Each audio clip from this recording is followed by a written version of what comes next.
masih di luar untuk bisa segera masuk.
Masya Allah, Alhamdulillah. Yang di luar masih ada? Ya, mohon untuk segera masuk. Sudah, sudah. Oke. Baiklah.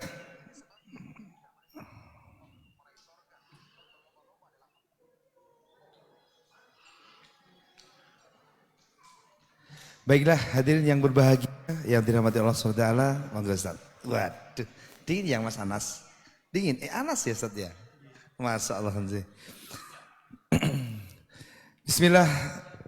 Assalamualaikum warahmatullahi wabarakatuh. Alhamdulillah wassalatu wassalamu ala rasulillah wa ala alihi washabi ajmain, amma ba'du. Asyhadu an la ilaha illallah wahdahu la syarikalah wa asyhadu anna Muhammadan abduhu wa rasuluh. Hadirin yang berbahagia yang dirahmati Allah Subhanahu wa taala, kembali kita bersyukur kepada Allah pada malam hari ini tanggal 20 Syawal insyaallah, memasuki materi yang ketiga, yang kedua insyaallah.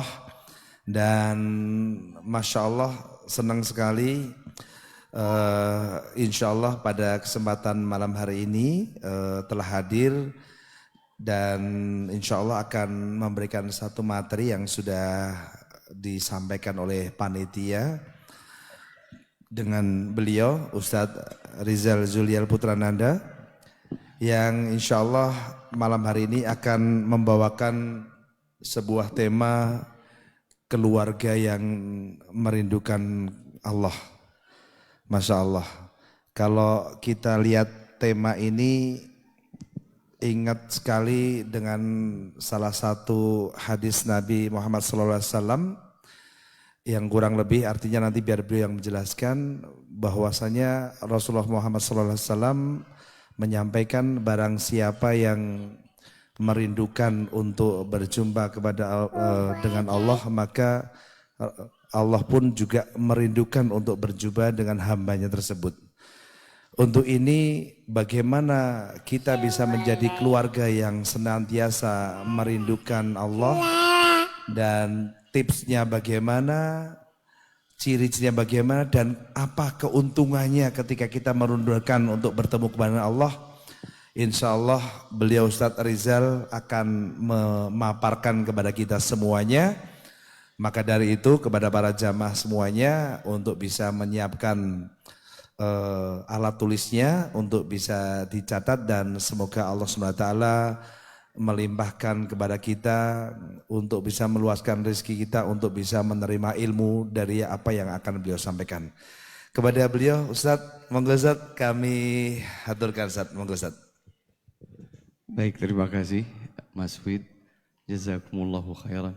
Hadirin dan hadirat Bapak dan Ibu sekalian rahimakumullah. Assalamualaikum warahmatullahi wabarakatuh.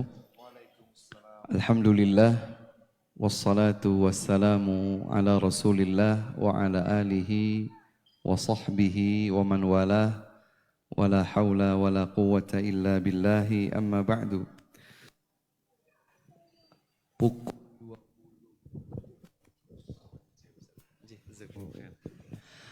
Saat ini waktu menunjukkan pukul 20 lebih 22 menit.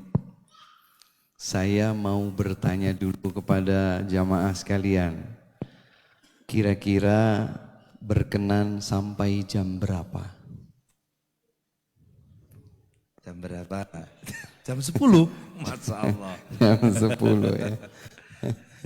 Siap. Masya Allah. Kalau anak-anak kita nanti sampai jam berapa Mas Wid? Randonya sebenarnya jam 9 Ustaz. Tapi Sampai karena jam kita 9. mulainya lebih maka ya jam 9 lebih. Lebih sedikitnya monggo antum Ustaz. Sedikit dan banyak ini relatif. Gitu Ustaz. Baik Bapak dan Ibu sekalian yang dimuliakan Allah Subhanahu wa taala. Saya mohon izin kalau nanti pada penyampaian ada beberapa yang sedikit lebih cepat. Tapi kalau sekiranya nanti terlalu cepat, langsung bisa ditanyakan seperti misalnya keterangan surat atau ayat. Karena kita akan berada di majelis ilmu yang sumbernya tidak lain dan tidak bukan adalah ayat-ayat suci Al-Quran dan juga sabda-sabda Nabi Muhammad sallallahu alaihi wa ala alihi wasallam. Keluarga yang merindukan surga. Saya ingin awali bahwa banyak orang yang mengklaim berhak masuk surga. Banyak sekali.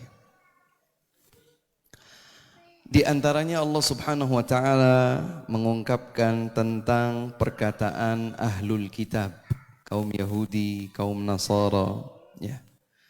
Bisa Bapak Ibu sekalian lihat di dalam surat Al-Baqarah ayat 111 dan 112. Di dalam kedua ayat tersebut Allah Subhanahu wa taala berfirman, وَقَالُوا لَنْ يَدْخُلَ الْجَنَّةَ إِلَّا مَنْ كَانَ هُودًا نَصَارًا. Mereka berkata, tidak akan masuk surga kecuali yang Yahudi dan yang Nasara. Tidak masuk surga kecuali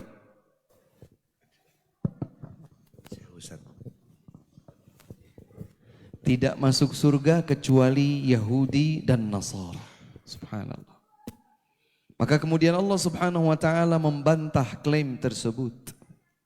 Tilka amaniyuhum, itu hanya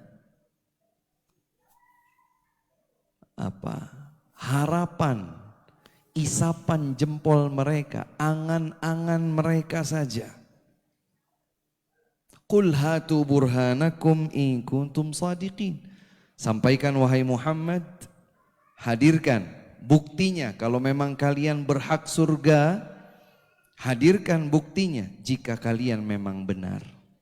Jadi Bapak Ibu sekalian, kita tahu bersama kaum muslimin saat ini itu bukan yang mayoritas loh. Kaum muslimin itu bukan yang mayoritas dibandingkan penganut agama lain yang melakukan kekufuran atau kesyirikan. Kaum muslimin saat ini bukan mayoritas. Dan ternyata Allah Subhanahu wa taala di dalam ayat ini menyatakan, ayat ini turun lebih dari 1400 tahun yang lalu. Mereka sudah berkata tidak masuk surga kecuali Yahudi dan Nasara. Jadi kalau zaman sekarang kaum muslimin menyatakan kami yang berhak masuk surga, itu ternyata ada dari selain kaum muslimin yang menyatakan hal serupa. Lebih daripada sekedar surga, tidak sedikit pula yang mengklaim bahwa mereka adalah anak-anak dan kekasih-kekasih Allah. Mereka mencintai dan dicintai oleh Allah, itu klaim mereka. Itu klaim dari mereka. Siapa mereka? Ternyata adalah orang-orang yang melakukan kekufuran kepada Allah Subhanahu wa taala. Nanti silahkan dikorelasikan ayat 111 dan 112 surat Al-Baqarah tadi dengan ayat yang sebentar lagi akan saya sebutkan keterangannya. yaitu firman Allah dalam surat Al-Maidah ayat 18. Ini renungan-renungan ya buat kita bersama, karena kita masing-masing membawa anggota keluarga. Di dalam surat Al-Maidah ayat 18 Allah Subhanahu wa taala berfirman, wa qalatil yahudu wan nasara nahnu abna'ullahi wa ahibba'u qul falima yu'adzibukum bidzunubikum bal antum basyarum mimman khalaq. Al-ayah. Allah mengabadikan firman ini menunjukkan bahwa bukan hanya kaum muslimin yang merindukan surga dan bahkan menyatakan bahwa diri mereka dicintai oleh Allah. Bukan hanya kaum muslimin, banyak orang mengklaim hal tersebut. Dalam ayat ini Allah menyatakan, dan kaum Yahudi, kaum Nasara menyatakan, kamilah anak-anak Allah dan para kekasih Allah. Subhanallah. Yang menarik perhatian kita, mereka kaum Yahudi, kaum Nasara mengklaim bahwa mereka itu adalah anak-anak Allah, kekasih-kekasih Allah, berhak untuk surga. Sementara kita kaum muslimin juga sama. Kita mengklaim bahwa Allah Subhanahu wa taala mencintai kita karena kita beriman kepadanya. Sebagaimana kita juga mengklaim bahwa kita mencintai Allah Subhanahu wa taala. Sebagaimana kita sebagai umat Islam juga meyakini bahwa kalau kita meninggal dunia dalam keadaan Islam, tempat kita adalah di surga. Kalau berhenti pada klaim saja, apa bedanya kita dengan mereka? Apa bedanya kita dengan mereka, kaum Yahudi, kaum Nasara yang menyatakan hal serupa? Disinilah kemudian menjadi menarik untuk kita ketahui siapa sesungguhnya mereka yang merindukan Allah Subhanahu wa taala dan kerinduan itu tidak bertepuk sebelah tangan. Siapa sesungguhnya yang berhak masuk surga dan itu adalah pernyataan yang bisa dibenarkan. Hadirin hadirat yang dimuliakan oleh Allah Subhanahu wa taala, tadi hadis yang terjemah awalnya dibacakan oleh beliau Mas'ud jazahullahu khairan adalah hadis yang diriwayatkan oleh Al-Bukhari dan Muslim. Hadisnya valid, sahih.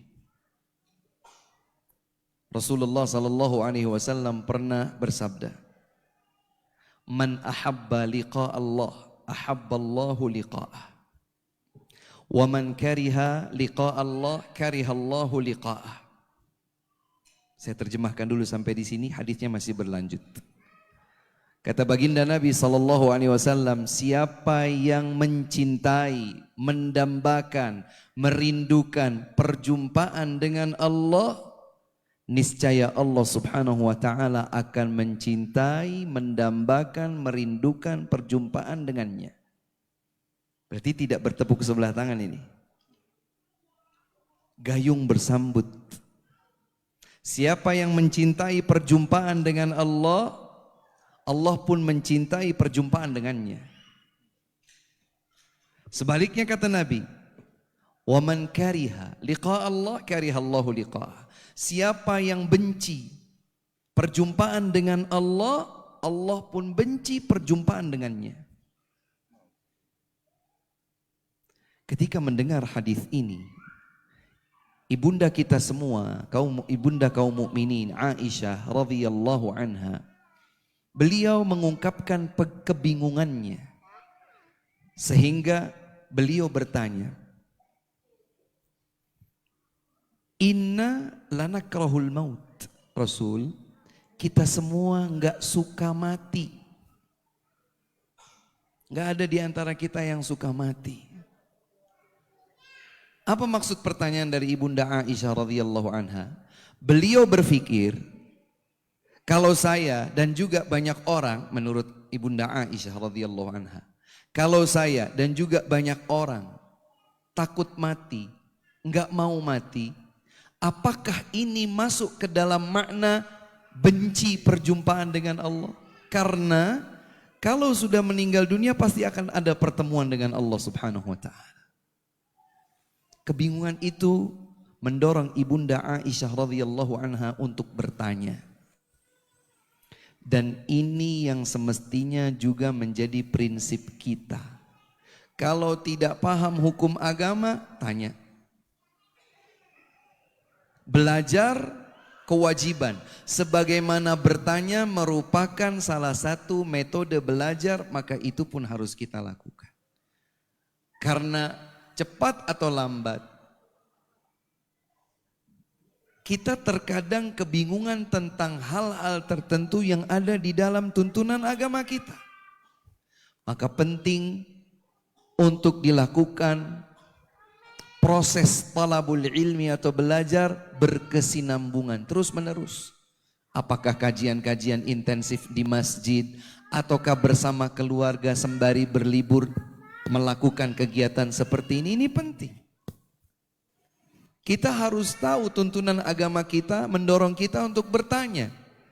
Dan benar tadi disampaikan bahwa semoga ada sesi yang terus lestari, yaitu sesi ada pertanyaan langsung eksklusif bersama para ustadz untuk menanyakan banyak hal di antara problematika yang kita hadapi di kehidupan sehari-hari. Apakah bersama istri, bersama suami, bersama anak, bersama pekerjaan, bersama perniagaan, dan lain-lain sebagainya. Lihat Ibunda Aisyah radhiyallahu anha tidak malu untuk bertanya, wahai Rasulullah, kami takut kematian. Beliau memahami kami takut kematian itu apakah termasuk makna benci, tidak suka perjumpaan dengan Allah? Berarti Allah juga akan benci pertemuan dengan kita. Maka Rasulullah sallallahu alaihi wasallam menjawab, laisa dzaki. Enggak, bukan itu maksudnya. Allahu akbar. Nabi sallallahu alaihi wasallam yang tidak berbicara dari hawa nafsunya, beliau tidak lain dan tidak bukan menyampaikan wahyu yang Allah turunkan kepadanya. Nabi meluruskan, bukan begitu maksudnya. Terus maksudnya bagaimana? Nabi melanjutkan, walakinnal mu'mina idza hadarahul maut busyira biridwanillahi wa karamatihi falaysa syai'un ahabba ilaihi mimma amamahu. Tetapi maksud dari ungkapan pertama tadi kata Nabi, maksudnya adalah seorang mukmin apabila datang ajal kematian menjemputnya, dia diberikan kabar gembira oleh para malaikat akan mendapatkan ridha dari Allah Subhanahu wa taala, mendapatkan kemuliaan dari Allah Subhanahu wa taala, maka mukmin tersebut tidak ada di hadapannya yang lebih dia inginkan kecuali segera meninggal dunia dan segera bertemu dengan Allah Subhanahu wa taala, karena dia tahu kebaikan yang dirinya bawa akan membawa dan menghantarkannya kepada pertemuan melepas kerinduan berjumpa dengan Allah Subhanahu wa taala. Jadi hadis ini berlaku sampai akhir hayat. Jadi siapa yang di penghujung hayatnya dia ingin bertemu dengan Allah Subhanahu wa taala, yang artinya meraih kemuliaan berupa surga, maka Allah Subhanahu wa taala ingin bertemu dengan hamba ini, dengan hamba tersebut. Syekh Abdul Razak hafizahullah, Profesor Dr. Abdul Razak bin Abdul Muhsin Al-Abbad Al-Badr hafizahumullah, beliau berkata, hadirin sekalian, waktu itu beliau berada di dalam sebuah majelis menjelaskan hadis ini. Apakah kemudian secara otomatikly ketika seseorang itu tahu bahwa yang sampai penghujung hayatnya dia ingin bertemu dengan Allah, berarti Allah juga ingin bertemu dengannya? Otomatikly seperti itu? Kata beliau, tidak. Terus bagaimana?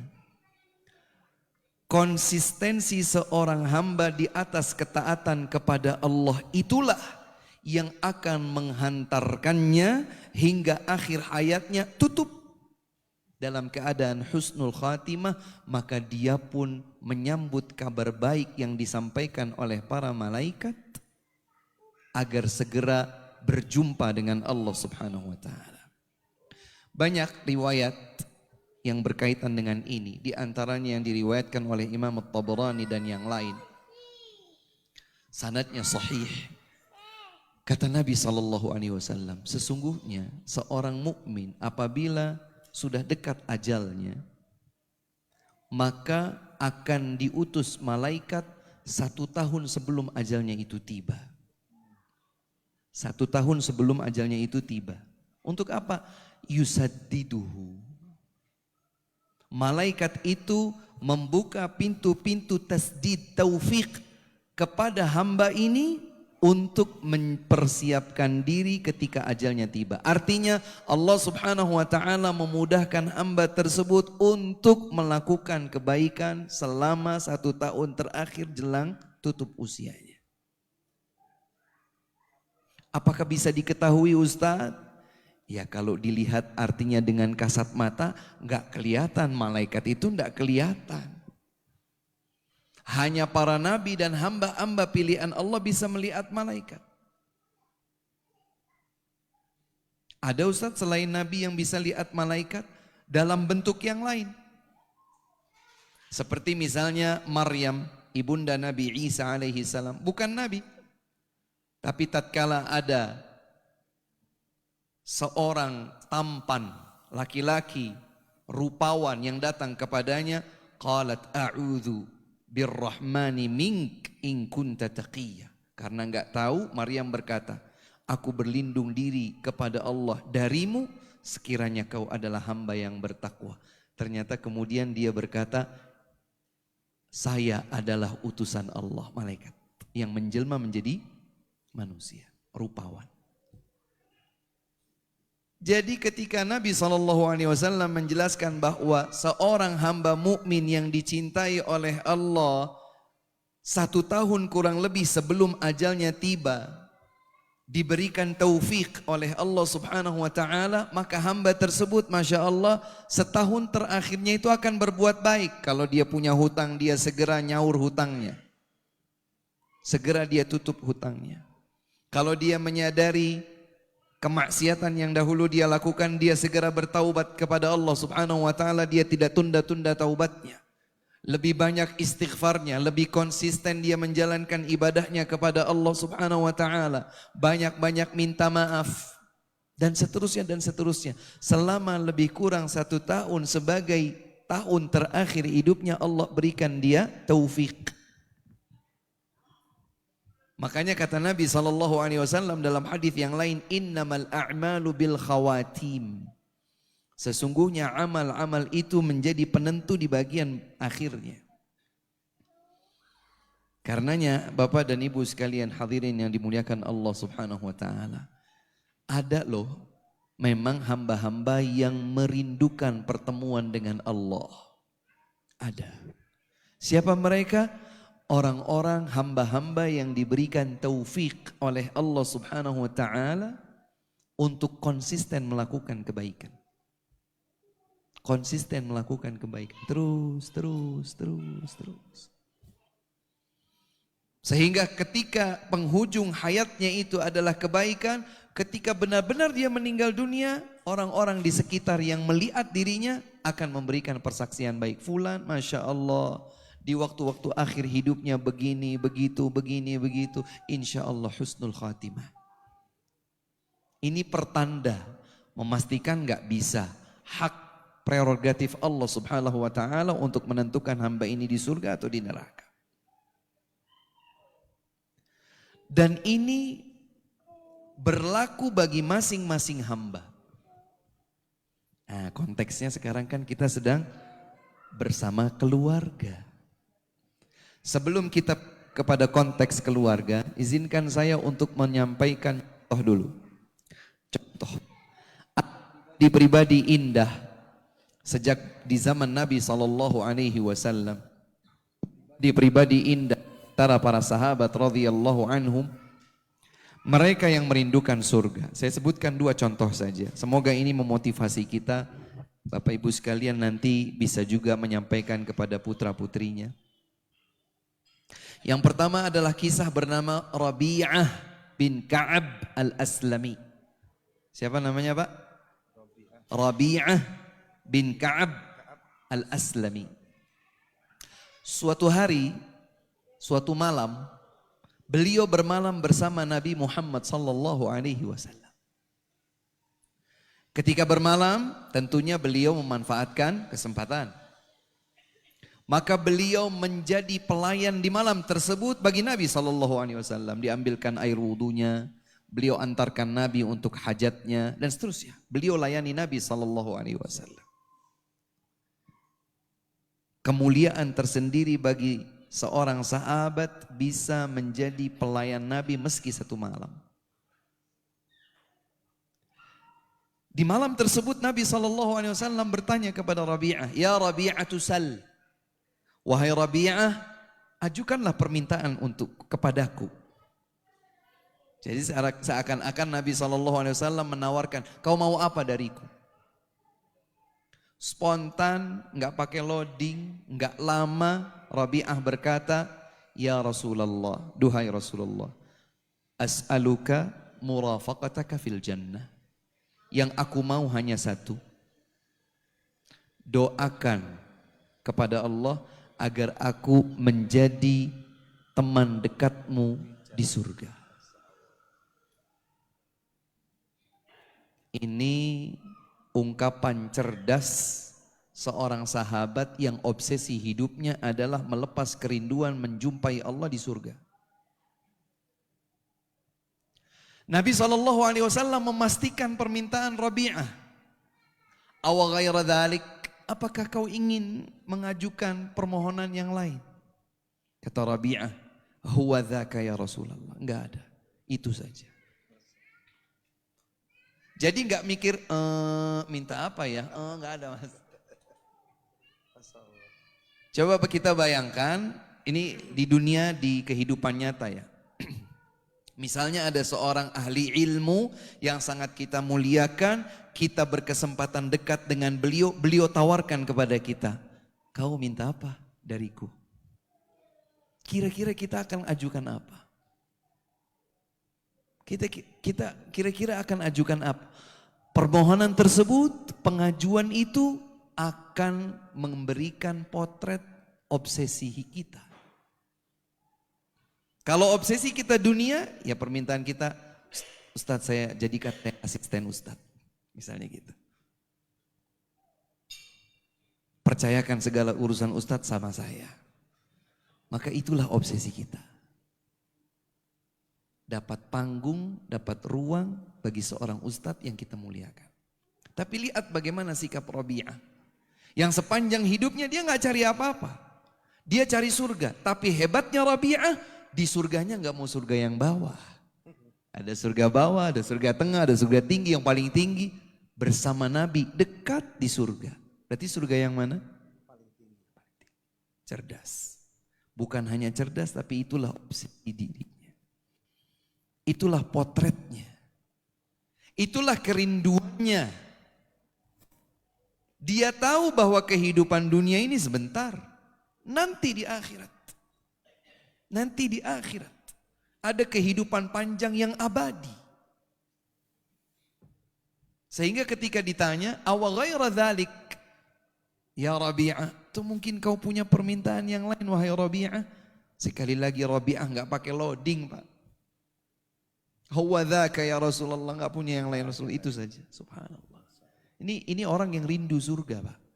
Rindu ketemu sama Allah, rindu pengen deket sama Nabi, bukan hanya di dunia, di malam tersebut melayani Nabi SAW, tapi juga rindu untuk nanti di surga bersama Nabi, tentu tempatnya di surga yang tertinggi. Ini contoh yang pertama. Contoh yang kedua, obsesi seorang hamba pribadi yang merindukan surga, merindukan berada di tempat termulia di sisi Allah Subhanahu wa Ta'ala. Yaitu kisah Umair ibnul Humam. Namanya kurang familiar buat kita di Indonesia. Tapi mudah-mudahan kalau dicatat, kita lihat lagi, kita sampaikan pada anak-anak kita jadikan komitmen bersama pasangan hidup kita. Yuk, berapa puluh tahun sih di dunia ini? Kalau nikah sejak usia 25 misalnya, meninggal dunianya usia 60 tahun. Berarti ya cuma sekitar 35 tahun di dunia. Tapi ingat, kehidupan dunia berbatas, kehidupan akhirat abadi. Wahai suamiku, wahai istriku, yuk kita lepas kerinduan untuk menjumpai Allah. Kita bisa bareng-bareng lagi berada di dalam surga. Kalau ingat itu, ingat kisah tadi. Rabi'ah ibnu Ka'ab al-Aslami. Kisah yang kedua, seorang Umair bin al-Humam radhiyallahu anhu. Dari kisah panjang pada perjalanan perang Badr di tahun 2 Hijriah. Singkat saja, ketika Rasulullah sallallahu alaihi wasallam membangkitkan motivasi para sahabatnya di perang tersebut, halummu ila jannatin arduha ka'ardis sama'i wal ard. Mari kita menuju surga yang luasnya seluas langit dan bumi. Perang Badr itu perang yang tidak ada persiapan. Karena awalnya bukan perang. Hanya ingin mencegat Abu Sufyan sebelum beliau masuk Islam, perjalanan perniagaan dagang dari Syam kembali ke Mekah pasti lewat Madinah, kita ambil harta kita yang dulu Abu Sufyan dan orang-orang Quraisy rebut dari kita. Kata Nabi SAW, yang siap dengan kuda pacuannya berangkat bersamaku. Nabi, saya izin dulu ambil kuda saya sekitar perjalanan 2 kilo atau 1,5 kilo. Nggak, yang sekarang siap berangkat. Karena memang bukan untuk perang. Bawa senjata? Enggak. Senjata yang biasa buat perjalanan saja. Di zaman dulu orang itu biasa kalau perjalanan pakai pisau belati itu Pak. Bukan pakai pedang apalagi. Wah, enggak. Karena memang tujuan utamanya bukan perang tapi ingin menghadang kafilah dagang Abu Sufyan sebelum beliau masuk Islam radhiyallahu anhu. Nah, ketika ternyata berubah menjadi suasana perang, sekali lagi kalau ingin mengetahui perang Badar, kisahnya panjang, saya tidak bisa panjang lebar di sini. Nabi SAW membangkitkan semangat para sahabatnya radhiyallahu anhum agar mereka pantang menyerah karena jumlah kaum muslimin waktu itu hanya sekitar 316 bersama Nabi. Sementara yang mereka hadapi adalah pasukan berjumlah 1000. Berarti berapa banding berapa? 316 berbanding 1000. 1:3. Maka Nabi bangkitkan semangat para sahabatnya. Mari menyambut surga Allah yang luasnya langit dan bumi. Nah, seorang sahabat muda, junior usianya dibandingkan sebagian sahabat lain di pasukan Nabi waktu itu. Namanya Umair ibn Humam. Waktu itu beliau sedang mengunyah kurma. Dan ada beberapa butir kurma di kantung beliau simpan di samping perutnya. Beliau terkaget ketika mendengar ucapan Nabi tadi. Wahai Rasulullah, surga luasnya langit dan bumi. Kalau aku meninggal dunia, aku masuk surga yang luasnya langit dan bumi. Kata Nabi, iya. Maka kemudian beliau lemparkan kurma-kurma yang ada di kantungnya. Kemudian beliau ingat beliau sedang ngunyah kurma juga. Kata beliau, kalau seandainya jarak antara aku dengan surga hanyalah detik-detik aku kunyah kurma ini, kelamaan.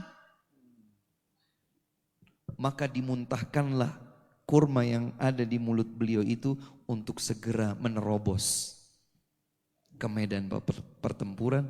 Kemudian beliau pun meninggal dunia radhiyallahu ta'ala. Inilah bukti kerinduan seorang hamba yang maunya surga. Inilah kerinduan seorang hamba yang ingin menjumpai Allah subhanahu wa ta'ala dengan semua kenikmatan surga. Contoh dari kalangan para sahabat sebagai teladan kita banyak, tapi semoga 2 contoh ini cukup. Hadirin yang dimuliakan Allah, tidak bijaksana tentunya kalau kita egois hanya berpikir saya aja yang pokoknya yang masuk surga, istri saya biar ntar, suami saya juga nanti, anak-anak apalagi. Jangan. Justru Islam mengajarkan agar kita kalau mendambakan masuk surga, mendambakan berjumpa dengan Allah subhanahu wa ta'ala, jangan sendirian.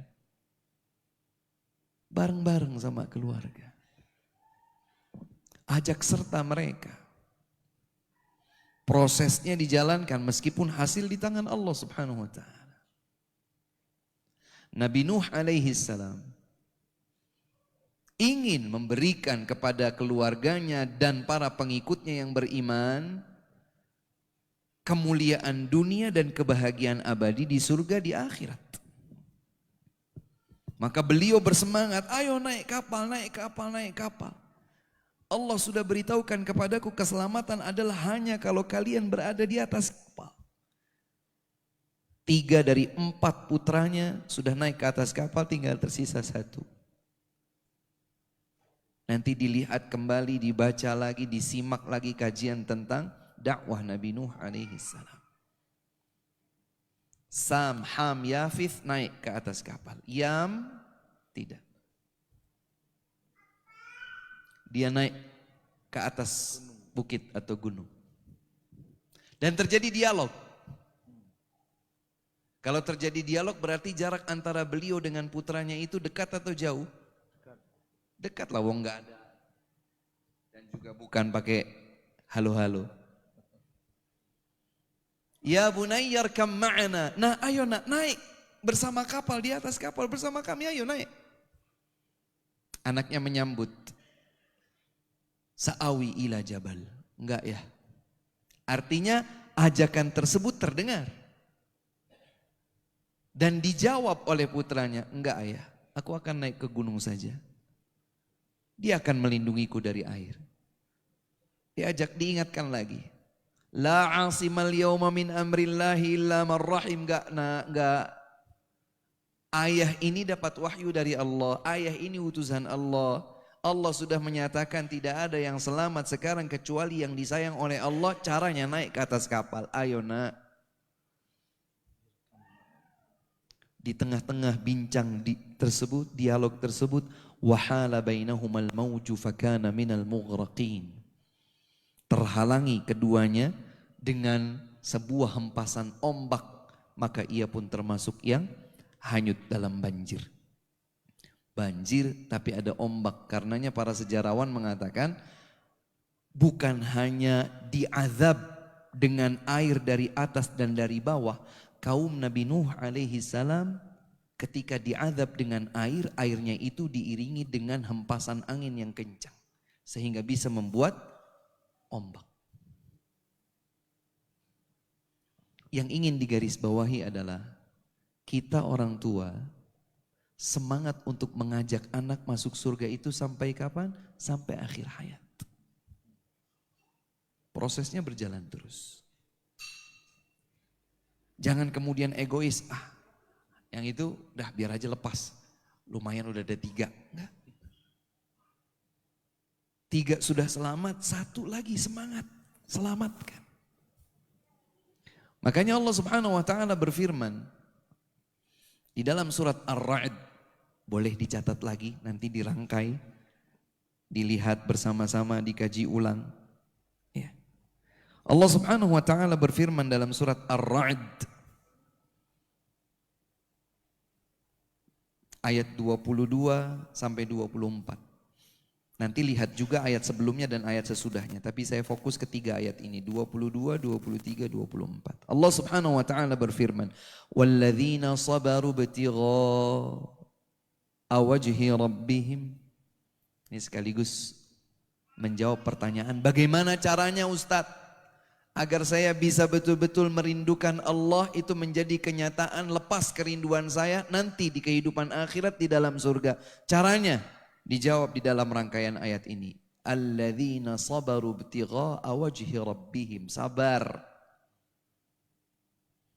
Salah satu kunci besar kehidupan kita adalah sabar. Dan kalau kita sering dengar dari orang tua kita turun-temurun, yang sabar le, yang karena yang sabar, itu bukan omong kosong. Karena memang ternyata satu di antara kualifikasi penghuni surga adalah sabar. Bukan sekedar sabar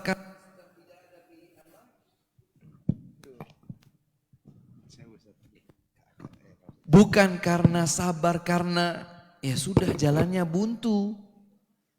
Tapi sabarnya ibtigha'a wajhi rabbihim. Sabarnya itu mengharapkan wajah Allah, ketemu sama Allah, melepas kerinduan berjumpa dengan Allah. Di mana? Di surga. Jadi bagaimana caranya untuk bawa keluarga kita berjumpa dengan Allah Subhanahu wa taala? Kita mengungkapkan kerinduan kepada Allah dan ternyata Allah juga membalas kerinduan tersebut. Cara pertama, sabar. Dengan semua maknanya. Sabar itu mencakup 3 makna. Sabar menjalankan ketaatan kepada Allah. Ini besok sholat subuh nih, perjuangan. Kita sudah cukup larut, dingin. Anak-anak juga sampai jam segini, tidurnya paling cepat nanti 9:30 atau bahkan sampai jam 10, padahal subuhnya jam berapa Mas Wi? Jam 4 lebih 20. Jam 4, kalau di Magelang 4:24 kurang lebih. Ya. Perjuangan, padahal kita harus siap-siapkan dan lain sebagainya, subhanallah. Sabar menjalankan ketaatan kepada Allah. Yang kedua, sabar meninggalkan kemaksiatan. Yang ketiga, sabar menjalankan ujian musibah. Ketiga kesabaran ini jika dijalankan oleh seorang hamba menjadi cara pertama bagaimana agar kita bisa melepas kerinduan berjumpa dengan Allah Subhanahu wa taala. Yang kedua Allah sebutkan wa aqamus shalah, tegakkan salat. Bapak Ibu, mari jaga konsistensi pelaksanaan sholat kita. Cuma 5 kali kok dalam satu hari. Ustadz bilang 5 kali. 5 kali juga berat Pak Ustadz, subhanallah. Coba dilihat lagi, dikaji lagi. Bagaimana sejarah diturunkannya perintah sholat 5 waktu. Berawal dari perintah 50 waktu Pak. Peristiwanya adalah pada saat Al-Isra wal Mi'raj. Satu-satunya perintah yang Allah Subhanahu wa taala berikan langsung kepada Nabi Muhammad sallallahu alaihi wasallam tanpa perantara malaikat Jibril alaihi salam. Tuntunan syariat yang Allah sampaikan kepada Nabi Muhammad sallallahu alaihi wasallam langsung tanpa perantara malaikat Jibril alaihi salam adalah salat. Awalnya 50 waktu, coba dihitung-hitung. 50 kalau dikerjakan dalam satu hari, satu malam 24 jam. Berarti kita sholat per berapa waktu? Per setengah jam. Baru beres adzan sholat lagi, baru beres adzan sholat lagi. Kisah panjang dari 50 waktu menjadi 5 waktu, jaga itu. Ustadz bagaimana kalau saya tidak sholat qobliyah, saya tidak sholat ba'diyah, gak masalah? Saya belum bisa du'a Ustaz, saya juga masih berat tahajud Ustaz, enggak masalah. Yang 5 ini jaga dengan baik. Itulah dulu. Begitu datang waktu salat, Allahu Akbar, yang lain kecil, Allah yang maha besar. Dan ini butuh perjuangan. Pembuktian diri kita di hadapan Allah menghamba ketika datang waktu salat, itu effort besar itu. Allahu Akbar, Allahu Akbar. Sebentar, ini masih nanggung. La ilaha illallah.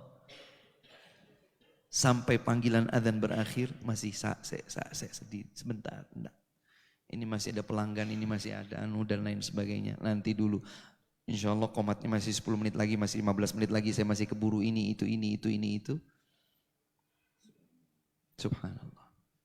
Kriteria kedua yang Allah sebutkan dalam rangkaian ayat ini. Siapa penghuni surga? Tegakkan sholat. Yang ketiga. Wa anfaqu mimma razaqnahum sirraw wa alaniyah. Mereka berinfak dari sebagian, enggak semuanya. Kalau ada seseorang di antara kita punya harta sebut saja totalnya 4 miliar. Bukan diinfakkan 4 miliar, enggak. Mimma, sebagian saja. Zakat harta berapa sih? 2,5%. Zakat perniagaan berapa sih? 2,5% seperti zakat harta, emas, perak. Zakat hewan, ternak, zakat hasil bumi, sedikit. Makanya Allah ungkapkan mimma, dari sedikit. Yang kami rizkikan kepada kalian. Keluarkan itu, infakkan itu. Sirron wa alaniyah. Baik dalam keadaan sembunyi atau dalam keadaan terlihat oleh yang lain. Makanya infak atau sedekah atau bahkan zakat. Itu bisa dilakukan dalam kondisi dua hal. Diketahui oleh yang lain dan juga tidak diketahui oleh yang lain. Diketahui oleh yang lain agar bisa menjadi motivasi bagi yang lain. Tidak diketahui untuk menjaga konsistensi keikhlasan. Allah sebutkan di sini dua-duanya. Wa yunfiqun mimma razaqnahum sirran wa alaniyah. Ini sifat yang ketiga, kriteria yang ketiga. Mau surga? Mau dirindukan oleh Allah Subhanahu wa ta'ala? Apa yang pertama tadi? Sabar. Apa yang kedua tadi? Salat. Apa yang ketiga ini? Sedekah. Yang keempat, wa yadra'una bil hasanati sayyi'ah, dan menutup yang jelek dengan yang baik. Setelah seseorang sadar diri dia melakukan kemaksiatan, segera bertaubat, segera beristighfar. Ikuti dengan perbuatan baik lainnya. Habis melihat yang haram, mendengar yang haram, mengucapkan yang haram, melangkahkan kaki untuk yang haram, mengayunkan tangan untuk yang haram, berfikir, berfantasi dalam fikiran yang haram. Tutup segera dengan amal salih yang akan menghapusnya. Wa atbi'is sayyi'atal hasanata tamhuha. Makanya setiap kali ada peluang kebaikan, di antara yang memotivasi kita melakukannya adalah semoga kebaikan itu menghapus dosa-dosaku sebelumnya. Ini kriteria yang keempat. Seorang hamba yang berhak dimasukkan ke dalam surga melepas kerinduan berjumpa dengan Allah Azza wa Jal adalah mereka yang selalu menutup keburukannya dengan kebaikan. Ulaika lahum uqbad dar. Mereka itulah yang akan mendapatkan negeri indah di akhirat, yaitu surga. Jannatu adni yadkhulunaha. Surga-surga Adn yang mereka akan masuki. Tajri wa man salaha min abaihim wa azwajihim wa dhurriyyatihim. Masya Allah. Masuk surga Adn itu bersama yang salih dari orang tuanya, kakek moyangnya, pasangan hidupnya, anak keturunannya. Sak paket, Pak. Ini yang dimaksud sekeluarga ini. Bisa? Bisa. Makanya tadi buat komitmen bersama istri, bersama suami, bersama anak-anak. Yuk sambut surga. Sabar-sabar sebentar. 10 tahun, 20 tahun, 30 tahun, 40 tahun, sabar, sabar. Dicemooh orang, dinyinyir, disindir, sabar. Diusir, diancam, ini anu, sabar, terus konsisten di jalan Allah. 10 tahun istriku, sabar. 20 tahun sayang, sabar. 30 tahun nak, sabar. Setelah kesabaran ini, ayo masuk surga bareng-bareng. Subhanallah. Bareng-bareng satu paket. Bersama yang salih dari ayah, ibu, kakek, nenek, terus buyut ke atas. Yang salih. Wa azwajihim, pasangan hidupnya. Suaminya, istrinya. Wa dzurriyyatihim, anak keturunannya, anaknya, cucunya, cicitnya, buyutnya, terus. Wal malaikatu yadkhuluna alaihim min kulli bab. Ketika mereka satu keluarga masuk surga ini, para malaikat masuk dari semua pintu surga, salamun alaikum, menyambut, keselamatanlah untuk kalian, kedamaianlah untuk kalian. Salamun alaikum bima sabartum, subhanallah. Nanti Ustadz Ami akan menjelaskan bagai hal tentang muamalah, transaksi kontemporer yang membawa rambu-rambu haram untuk ditinggalkan. Sabar. Saya pernah mendengar statement langsung, Pak. Ustadz, jangan bilang riba itu haram, berat Ustadz. Begitu maksudnya. Ada yang bilang begitu. Yang halal, yang haram aja susah. Yang haram aja susah Ustaz. Apalagi yang halal. Apalagi yang halal, subhanallah. Sabar, sabar sedikit. Sabar. Kita kalau mau yang haram, subhanallah. Mudah. Sekarang itu yang haram mudah. Tadi sebagian disebutkan sebagai oleh beliau. Sekarang itu mau yang haram mudah. Tapi berapa lama kita berada di atas yang haram itu kemudian tentram di dunia, tidak ancaman di akhirat. Di akhirat berat. Tenang aja, saya taubat. Iya kalau kita tahu kita panjang usia. Kalau di tengah-tengah kita masih melakukan yang haram, kita ternyata dipanggil oleh Allah, datang ajal kita, itulah su'ul khatimah. Yang tidak kita inginkan tadi. Ketika su'ul khatimah, kejelekan, tep, ajal tiba. Ketika ajal tiba, dia diberikan kabar buruk. Dia akan mendapatkan azab, dia akan mendapatkan penderitaan, siksa. Maka dia merasa, aduh, jangan ketemu sama Allah. Jangan berjumpa dengan Allah. Bahkan orang yang sudah meninggal dunia, Allah ungkapkan dalam beberapa ayat Al-Quran, yang sudah meninggal dunia, seandainya mereka dibangkitkan kembali barang satu hari saja, bahkan barang sesaat saja, la'alli a'malu salihan fima tarakt. Andai aku dihidupkan kembali barang sebentar untuk beramal salih yang dahulu aku tinggalkan. Enggak bisa. Sudah tidak mungkin.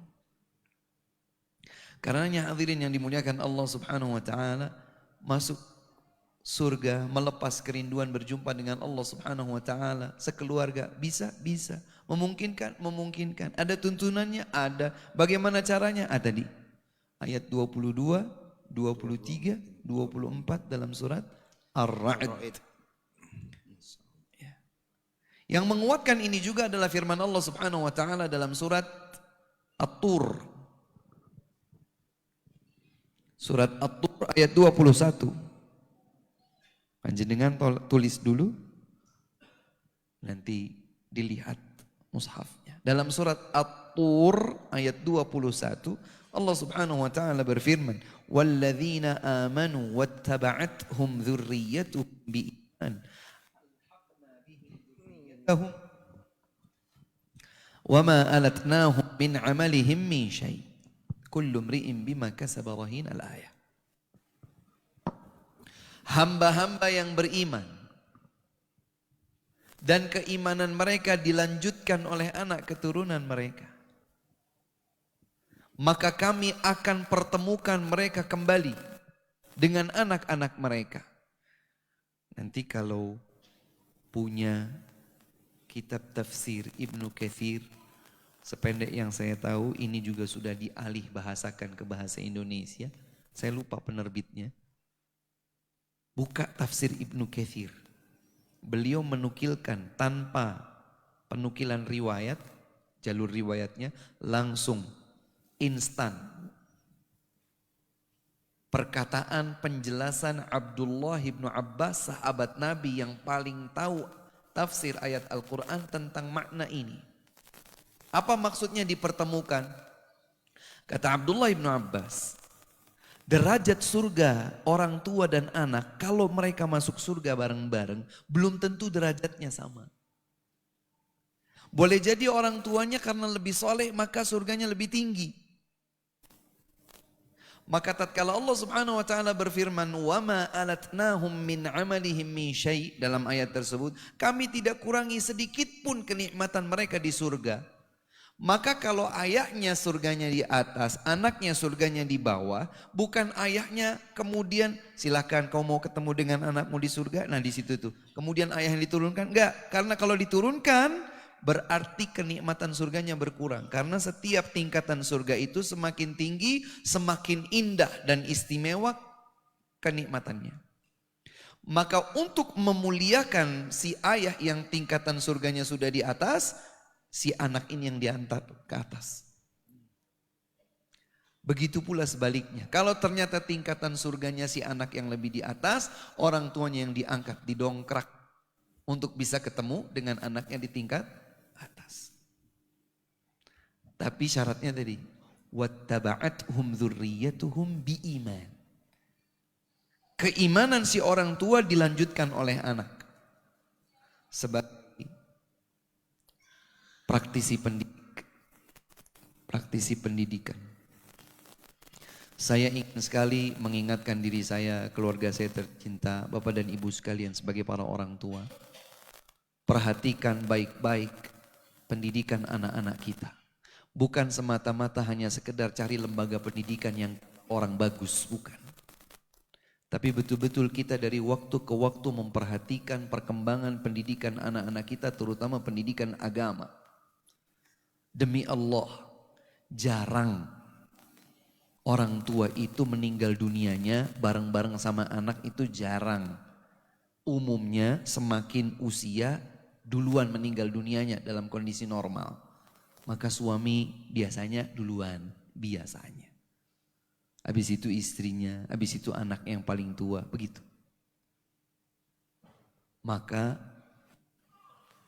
terus menerus kita tanamkan keimanan kepada anggota keluarga kita.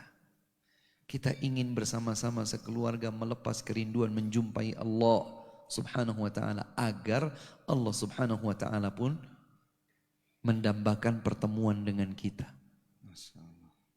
Maka Bapak dan Ibu sekalian yang dimuliakan Allah Subhanahu wa ta'ala, masih banyak sesungguhnya yang ingin disampaikan, tapi mudah-mudahan beberapa ayat ini, hadis yang tadi dibacakan bisa mewakili ya, semangat kita, komitmen kita, baik dalam diri pribadi maupun bersama keluarga, semaksimal mungkin. Sempurna tak mungkin.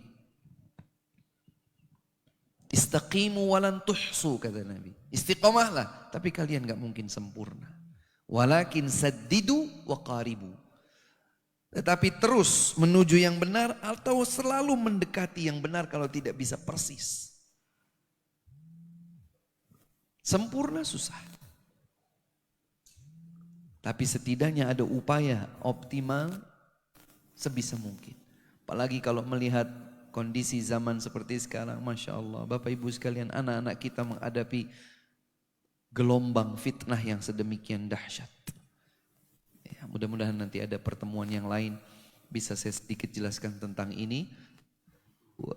Sangat bermanfaat bagi saya, keluarga, dan semoga juga bermanfaat bagi Bapak dan Ibu sekalian. Demikian, wallahu ta'ala a'lam wa akhiru da'wana alhamdulillahi rabbil alamin. Sudah jam 21:16. Saya kembalikan kepada Mas Wid. Masya Allah, alhamdulillah, jazakallah khairan Ustaz. Alhamdulillah.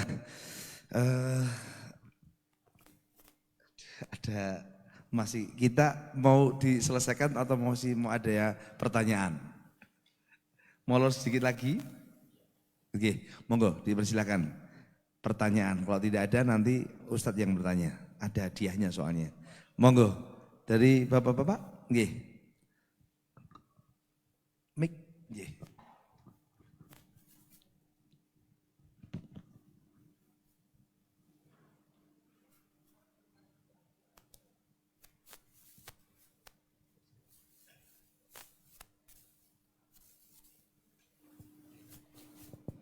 Bismillahirrahmanirrahim. Assalamualaikum warahmatullahi wabarakatuh. Waalaikumsalam warahmatullahi wabarakatuh. Terima kasih Ustaz atas penyampaiannya. Jadi apa yang Ustaz sampaikan tadi memang yang kami alami khususnya keluarga saya, kita lagi berupaya untuk sama-sama dengan keluarga agar bertemu di surga Ustaz. Banyak sekali halangan atau rintangan tentunya yang kita alami ketika kita mau berupaya semaksimalnya. Tentunya ada banyak faktor seperti halnya masa lalu kami Ustaz. Jadi sedikit cerita, memang mengajak anak kami tentunya kita sudah berupaya semaksimalnya memberitahu, kemudian dengan kata-kata mungkin agak keras, agak lantang ya Ustadz, seperti halnya ayo ke masjid, kemudian ayo nak kita kasih kesadaran untuk tadi disampaikan mencari sekolah yang bagus seperti itu. Jadi saya punya histori yang dulu Ustadz berbeda dengan anak yang perempuan saya. Yang kedua yang kami upayakan dengan harta yang halal memang benar berdampak pada pendidikan yang atau hasil yang anak hasilkan seperti itu. Jadi pertanyaannya khususnya anak kami yang pertama, kebetulan tadi izin ada sakit perut, bagaimana kiatnya ketika apakah dulu memang mohon maaf harta riba yang kami peroleh, rezeki atau yang kami berikan itu berdampak pada tumbuh kembang anak Ustadz. Kemudian trik apa yang kami lakukan kepada anak agar lebih taat kepada Allah tentunya, lebih lebih istiqomah untuk menjalankan perintahnya maupun sholatnya tentunya kami agak Ustadz, kadang-kala menyerah juga. Seperti halnya gini Ustadz, ini mohon maaf 2 menit. Anak saya ini sekarang ini beranjak mau kuliah. Kita orang tua ini ngasih penyadaran, ayo nak, mumpung orang tua atau saya ini sama ibu mampu, ada tetangga memang kebetulan dekat, dia sekolah di Al-Azhar dengan biaya mandiri, saya sampaikan seperti itu. Saya ajak sharing juga sama Ustadz Zainal mungkin di waktu itu di dekat rumah. Kemudian saya sampaikan, tapi rasa tersentuhnya ini sulit sekali. Jadi saya terinspirasi sekali sama kisah Ustadz yang sampaikan tadi seperti Nabi Nuh. Tentunya jadi momok rasa khawatir kami Ustadz, mohon maaf. Jadi trik apa atau kiat apa, istri saya pun sendiri sampai menangis sendiri Ustadz. Saya sudah capek ya, tapi kita harus tidak menyerah. Tapi kadangkala perlawanan setan ini luar biasa Ustadz.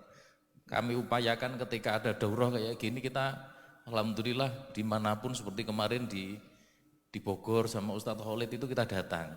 Sekarang ini kita upayakan alhamdulillah rezeki yang diberikan Allah juga cukup Ustadz. Mungkin itu jadi trik apa, kemudian doa apa agar kita bisa lebih istiqomah tentunya menjalankan perintah Allah, imbasnya ke anak kami biar lebih taat lagi Ustadz. Terima kasih waktunya. Assalamualaikum warahmatullahi wabarakatuh. Waalaikumsalam warahmatullahi wabarakatuh. Baik, saya berusaha memberikan sedikit penjelasan tapi lebih singkat ya Pak. Yang pertama, tadi sudah terjawab insya Allah bahwa kesabaran menjadi sangat utama.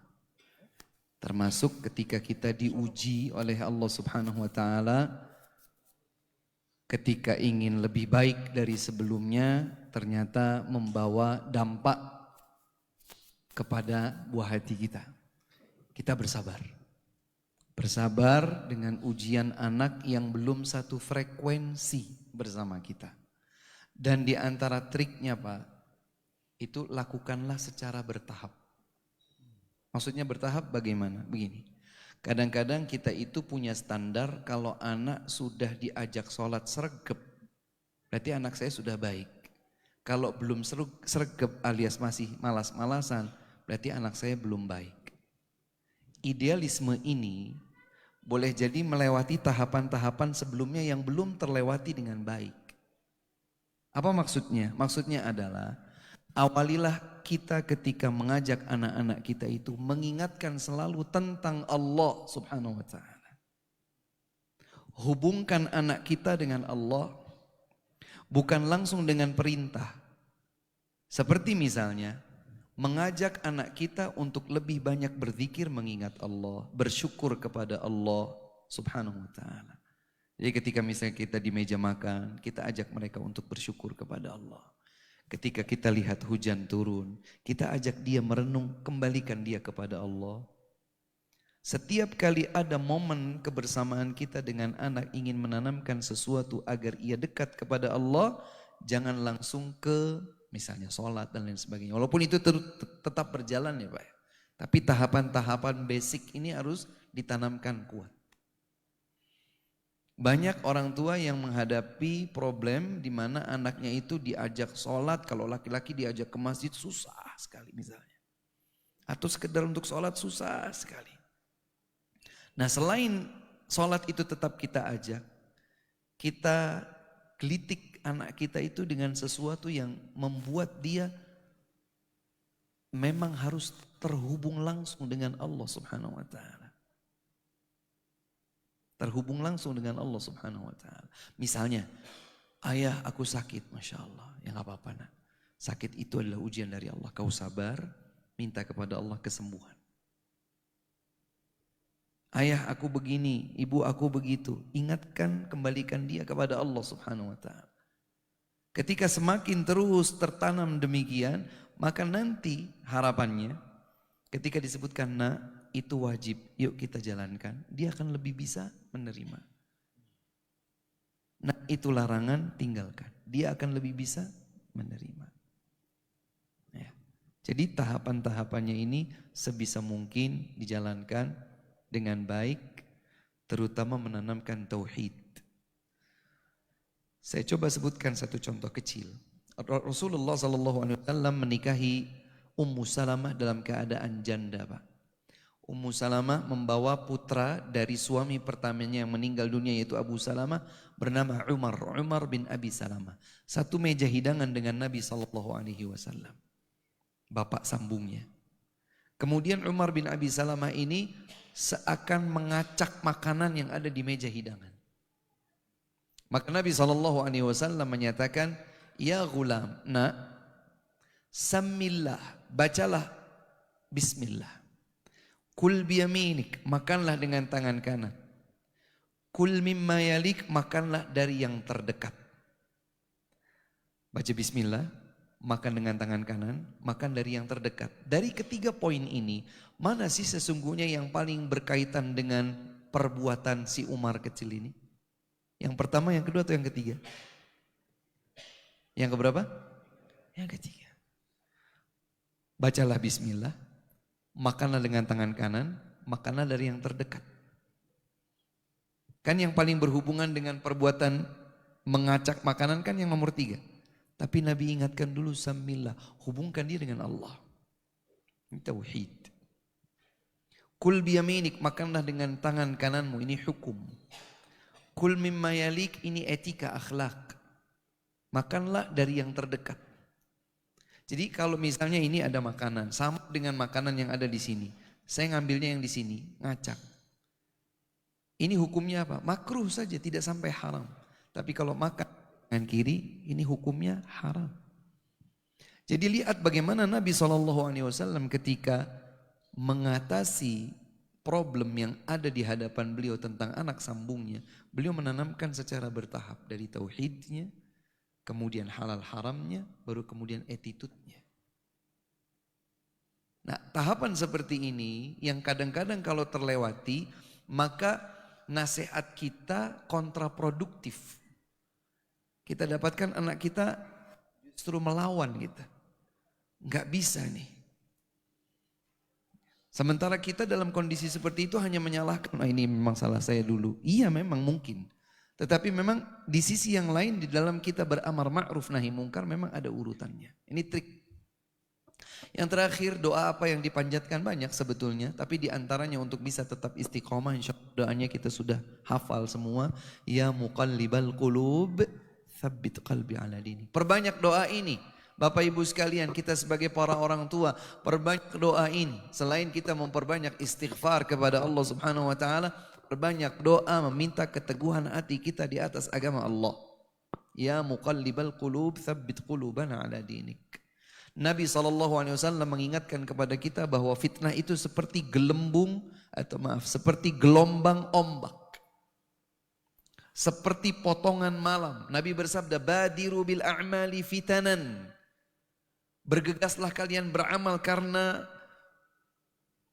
tumpukan fitnah yang bertubi-tubi. Kaqita'il lailil muzlim, seperti potongan malam. Semakin larut, semakin gelap gulita. Emang apa yang akan terjadi? Kata Nabi, yusbihur rajulu mu'minan wa yumsi kafira. Di siang hari atau di pagi hari seseorang masih mukmin, di sore sudah berubah jadi kafir. Wa yumsi mu'minan wa yusbihu kafiran. Sore masih mukmin, besok pagi sudah kafir. Kenapa? Yabi'u dinahu bi'aradhin minad dunya. Jual agama untuk secuil. Itulah gelombang fitnah yang bertubi-tubi dialami oleh kita dan juga akan dialami oleh anak-anak kita lebih panjang lagi karena kita umum meninggal dunia lebih dahulu. Maka berdoa kepada Allah meminta keteguhan hati di atas agama Allah subhanahu wa ta'ala. Amunisi kesabaran kemudian tahapan-tahapan di dalam beramar ma'ruf nahi mungkar juga kita perbaiki, kita tingkatkan. Kemudian doa meminta keteguhan hati. Maka semoga Allah subhanahu wa ta'ala memudahkan kita di dalam mengajak anak-anak kita menjadi lebih baik insyaallah ta'ala. Wallahu a'lam. Satu lagi, ibu-ibu ada? Oke, monggo. Mas Munib.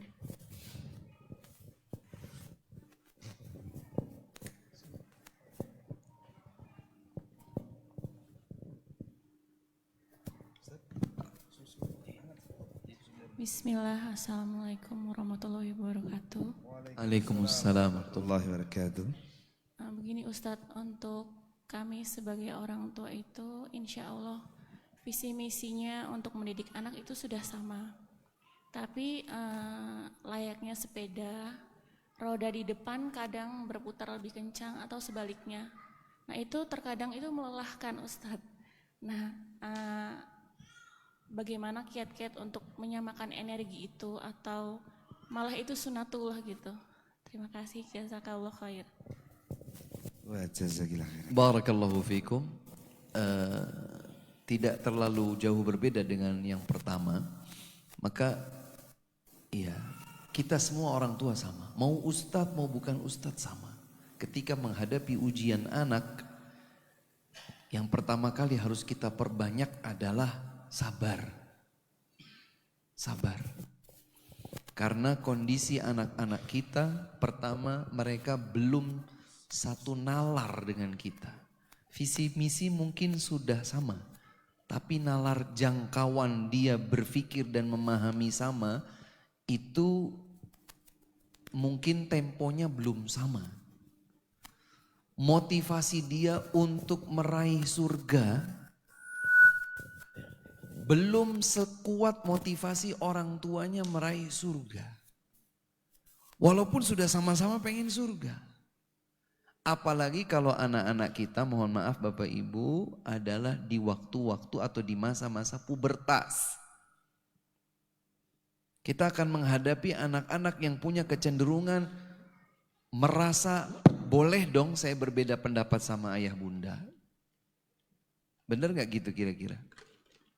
Boleh dong saya punya pendapat nggak sama dengan pendapat Abi dan Umi. Bapak dan Ibu, Abi dan Umi mungkin punya satu keinginan, boleh dong saya juga punya keinginan yang lain. Kalau ditanya kita sudah sama-sama mau surga, nggak mungkin ada orang yang kemudian menolak masuk surga. Tetapi jangkauan nalarnya belum sama. Terus bagaimana Ustadz untuk bisa menyatukan energi itu? Yang pertama banyak berdoa kepada Allah Subhanahu wa taala. Karena memang ujian anak itu besar. Allah berfirman, "Innama amwalukum wa auladukum fitnah." Dalam surat At-Taghabun. Sesungguhnya harta kalian, anak-anak kalian adalah ujian. Adalah ujian. Anak-anak kita itu ujian. Kalau lihat anak-anak kita sedang menyenangkan, begitu kan, menggemaskan, kita senang. Kita terhibur, inilah dinamika kehidupan dunia yang membuat kita nyaman.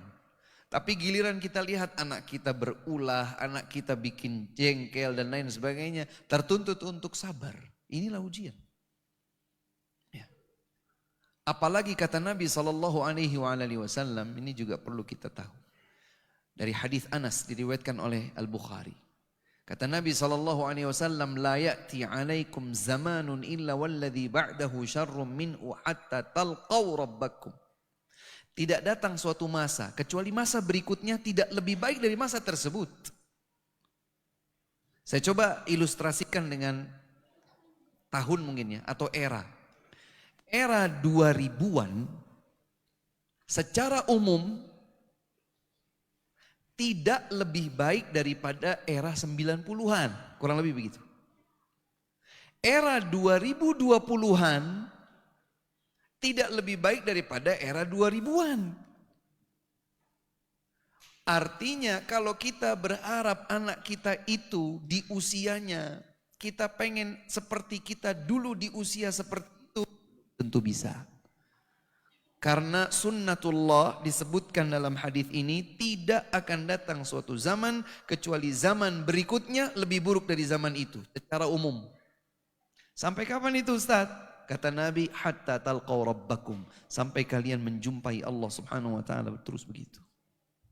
Berarti kondisi zaman sekarang ini kita usia berapa? Sebut saja misalnya usia kita 50. Anak kita usia 15 atau mungkin 20. Berarti ada jeda usia berapa ini? 30 tahun. Ketika anak kita berusia 50 tahun, kita mungkin sudah meninggal dunia, maka fitnah, gelombang kondisi zaman yang dihadapi oleh anak kita di usianya 50 lebih berat. Kemudian anak kita mungkin sudah punya anak lagi di usianya 15 dan 20 tahun, itu lebih berat lagi dan kondisinya tidak lebih baik daripada yang sebelumnya. Terus bagaimana Ustaz? Inilah ujian kita. Makanya pentingnya kita sebagai orang tua terus menjaga ini, keistiqomahan diri, berusaha. Sempurna nggak mungkin, tapi berusaha. Minta terus berdoa kepada Allah Subhanahu wa taala. Doa orang tua mustajab. Doa lagi, doa terus. Setiap kali ada potensi doa dikabulkan, doa lagi. Di sepertiga malam yang terakhir doa, saat sujud saya doa, saat turun hujan saya doa, antara adzan dengan iqamah saya doa, saat saya safar saya doa. Semua potensi doa lebih mungkin untuk dikabulkan, saya manfaatkan agar saya berdoa kebaikan untuk anak saya. Sudah Ustadz gak usah ingatkan saya doa, kalau doa gak pernah terlambat Ustadz. Tapi kok enggak berubah-berubah? Nah ini garis bawahnya. Karena boleh jadi doa kita tidak dikabulkan karena ada al-istijal. Pengennya sekarang doa anak saya sekarang jadi soleh. Enggak begitu aturan mainnya. Apakah kita mengira bahwa para nabi itu tidak mendoakan anak-anak mereka?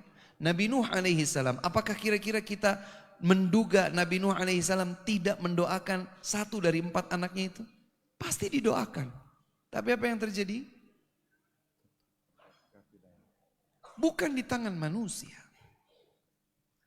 Di antara yang dapat menghalangi doa terkabulkan adalah keinginan kita sekarang doa, sekarang dikabulkan. Isti'jal. Pengennya sekarang doa, besok nggak usah doa lagi. Ya Allah, apa yang saya minta saya dapatkan. Nggak bisa begitu. Ada hikmah dalam setiap ketetapan Allah Subhanahu wa taala. Berprasangka baik kepada Allah, bahwa tidak ada yang sia-sia dari kebaikan doa yang kita panjatkan untuk anak-anak kita. Doa lagi. Doa lagi. Istighfar lagi. Bertaubat lagi. Bersih-bersihkan harta kita lagi. Bersih-bersihkan jiwa kita dari dosa-dosa lagi. Terus seperti itu. Terus. Hasilnya bukan di tangan kita. Tetapi di tangan Allah Subhanahu wa ta'ala. Demikian wallahu ta'ala a'lam, semoga bermanfaat bagi kita. Alhamdulillah, baiklah kami ucapkan jazakallah khairan kepada Ustaz Rizal Zulial Putra Nada yang telah menyampaikan materi kepada kita dan menjawab beberapa pertanyaan yang telah sampai. Tentunya kita berharap kepada Allah Subhanahu wa taala agar dimudahkan kembali kepada kita semuanya untuk menimba ilmu dari beliau terkhusus di acara pada kesempatan malam hari ini, kesempatan Movecamp 6 kali ini dan juga kesempatan yang lain. Hadirin yang berbahagia yang dirahmati Allah SWT, tiba saatnya di penghujung acara kita pada malam hari ini, yaitu acara terakhir penutupan untuk acara sesi yang kedua ini. Tentunya sebelum acara penutupan kami perlu umumkan bahwasanya azan waktu Yogyakarta itu 4:20 ya insyaallah. Jadi nanti jamaah sekalian untuk bisa berkumpul di sini, kemudian dilanjutkan kajian bersama Ustadz Amin Nurbait Ta'ala. Setelah kajian pada subuh nanti yang lain yang ada jadwal konsultasi bersama Ustadz Rizal dipersilahkan. Baiklah hadirin yang berbahagia, banyak khilaf kata dari kami mohon maaf yang sebesar-besarnya. Semoga Allah SWT mengukuhkan kita semuanya untuk bisa istiqomah dan menyerap ilmu dari apa yang beliau sampaikan dan mempraktekannya. Akhir kalam, marilah kita akhiri dengan kafaratul majlis. Subhanallahumma wa bihamdika asyhadu an la ilaha illa anta astaghfiruka wa atubu ilaik. Dari kami, assalamualaikum warahmatullahi wabarakatuh.